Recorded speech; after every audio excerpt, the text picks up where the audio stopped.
isa namang business owner ng restaurant na i-installan natin ng POS package dito sa Buruanga, Aklan.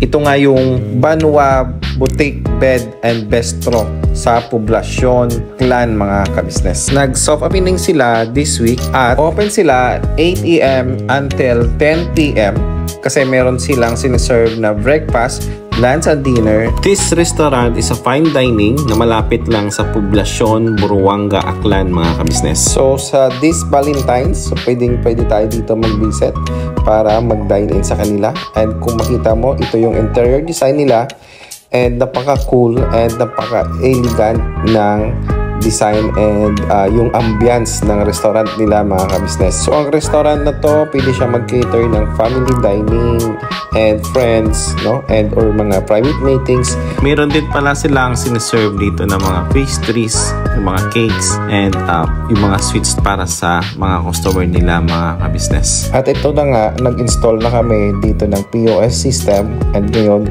ino-orient ni Jomar at ni Lucien itong customer natin na regarding sa package natin at yung mga functionality ng POS natin mga kabisnes. Yung package pala na kinuha ni ma'am is itong premium package which is kasama ito yung touchscreen monitor, meron siyang cash drawer, meron siyang printer and also the complete set or the high specs computer set para dito sa POS nila mga kabisnes. Kasama pala sa package natin mga kabisnes itong door-to-door delivery and the installation and of course the training dito sa mga customer natin or sa kliyente natin mga kabisnes. So kung malapit lang kayo sa mga branches namin mga kabisnes, so kaya namin i-deliver door-to-door at iti-train kayo mismo doon sa site kung saan natin i-install itong mga POS ninyo mga kabisnes. Ito pala yung mga branches namin, yung itong Aklan, meron tayo sa Aklan, Iloilo,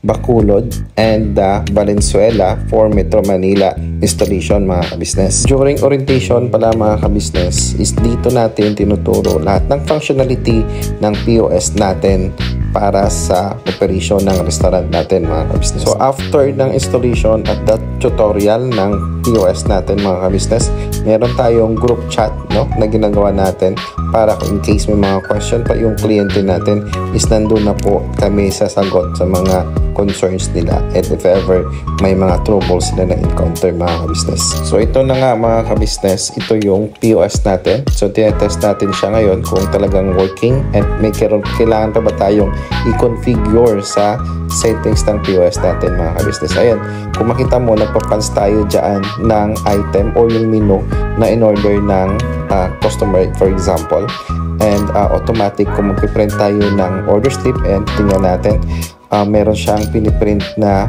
order slip na pwede natin ibigay natin kaagad doon sa kitchen natin mga kabisnes. So after that, kung makita mo, magpiprint ka agad yan at yung printout na yan ang ibibigay natin doon sa kitchen mga kabisnes. At ito na nga yung sample natin ng order slip mga kabisnes. After ng OS printing, so piprint na natin itong bill out.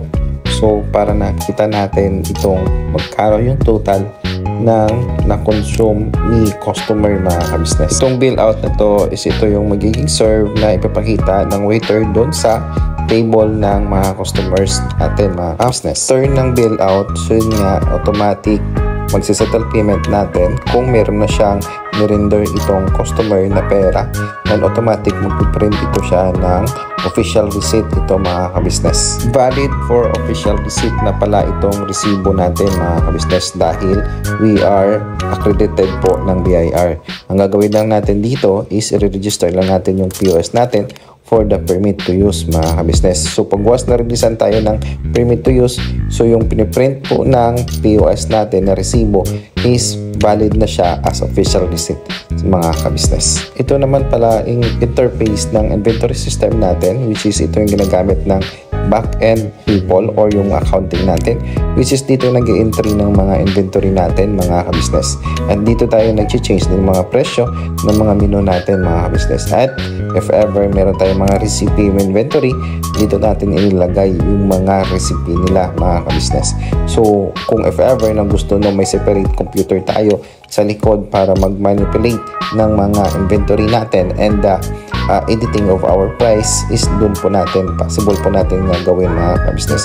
So yan mga menu natin mga ka-business, so madali lang siya and napaka user friendly ng POS natin mga ka-business. So yun nga, pupasign na tayo ng contract kay ma'am for the warranties ng POS natin. So ma'am Marie Claudine Cortez, thank you so much ma'am for trusting us. Thank you. Bye.